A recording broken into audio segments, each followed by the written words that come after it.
If you're into sports, action, bird photography, and you're after a camera that's up to speed, it's the 7D Mark II. So in this video, we're going to have a look at a couple of the features of the 7D Mark II and what the buttons do. Let's take a closer look. Having a little navigator around the camera to start with, you'll find your on-off button up the top left-hand corner. Right behind the on-off button, you will find menu and information buttons, which will allow you to surf and navigate the options of the camera and the display options on the rear screen. Right above the on-off button is the mode dial. This mode dial is like the transmission of your camera. It allows you to change from your automatic modes into your TV, AV and full manual mode. Across the top of the camera, you'll notice a hot shoe.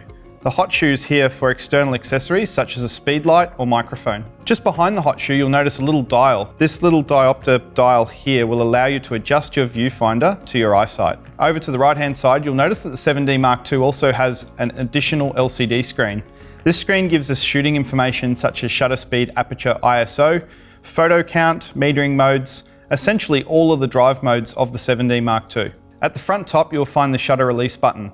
This has two functions. Firstly, half press for autofocus, full press to take the photo. Just behind the shutter release button is your main mode adjustment dial, or top adjustment dial. This will allow you to change things like shutter speed and aperture, depending the mode that you're currently set to. The other four buttons on top simply adjust white balance, metering, drive modes, AF modes, flash compensation, ISO, and also a light bulb button to illuminate the top screen at night. On the rear of our 7D Mark II, we have a few buttons down the left-hand side. Let's take a closer look at what these do. Firstly, from the bottom, we have a playback button, which allows us to play back the images that are currently on our camera. Below that is a delete button. This will allow us to erase any photos that we don't wish to keep.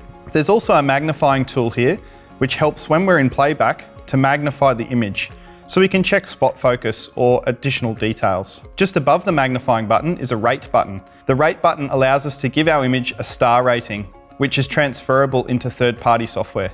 Just beside where your right thumb rests, you'll notice a start-stop button. This button allows us to activate our live view and disable our live view modes. Also, to the surrounds of this button, you'll notice a toggle, which allows us to move into movie mode. And the start-stop button now becomes our start-stop recording function. Just below the start-stop button, the 7D II has an additional button that no other camera has. This particular button here is customizable. I've currently got mine set to adjust ISO, so by simply pulling on that button and then toggling my top mode dial, I'm able to change my ISO quickly. In the center of this multifunction dial, you'll notice there's a joystick. This is to give you up, down, left and right movement of autofocus points and also help navigate the menus. Below this there's a Q button. This activates the quick menu function of the 7D Mark II.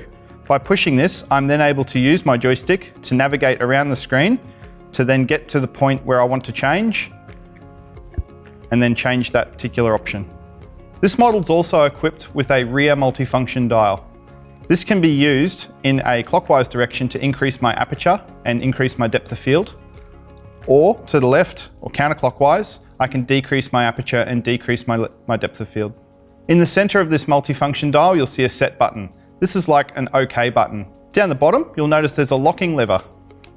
Out of the box, your 7D Mark II, when you use the locking lever, will simply disable that rear dial, so you don't bump it in transit and change your settings accidentally.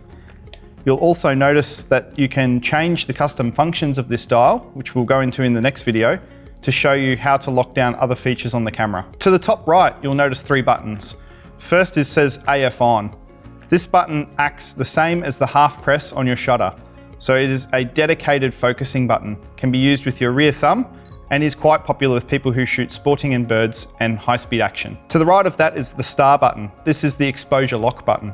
Again, to the right of that is a autofocus adjustment button.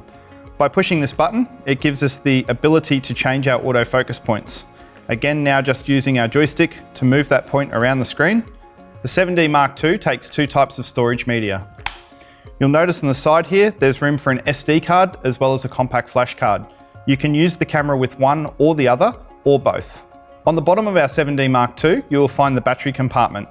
Simply pop your finger in the slot, open the battery compartment, remove the battery for charging or for replacement. It's shaped in a specific design, so it can only go in one way. Exploring down the left-hand side of our camera, you'll notice that there's a couple of rubber flaps here. If we open the front one, you'll notice that there is room for a microphone, headphones, flash sync cable, shutter release. Another couple of buttons on the 7D. Just at the front here, we have a button to enable the flash. Simply press it for the flash to pop and then use your hand to push it down when you don't need it.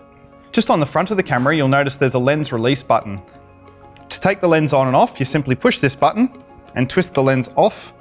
When putting the lens back on, you'll notice there's two white indicators. Simply align these indicators and twist on till you hear the click. On the rear, you'll notice there's a menu button. The menu button allows us to surf and navigate through the camera's options, changing settings such as image quality, time and date, and various video settings. One last button to look at is the one on the front here. This little guy is called the depth of field preview button. And what it does when you press it is it actually stops the lens down to the desired aperture that you've set your camera to give you a true sense of what the image and depth of field is going to look like. Why not experiment with the depth of field button next time you're out in the field? Thanks for watching the video on the 7D Mark II. Be sure to watch our next video where we're going to go through some of the more advanced features of this model.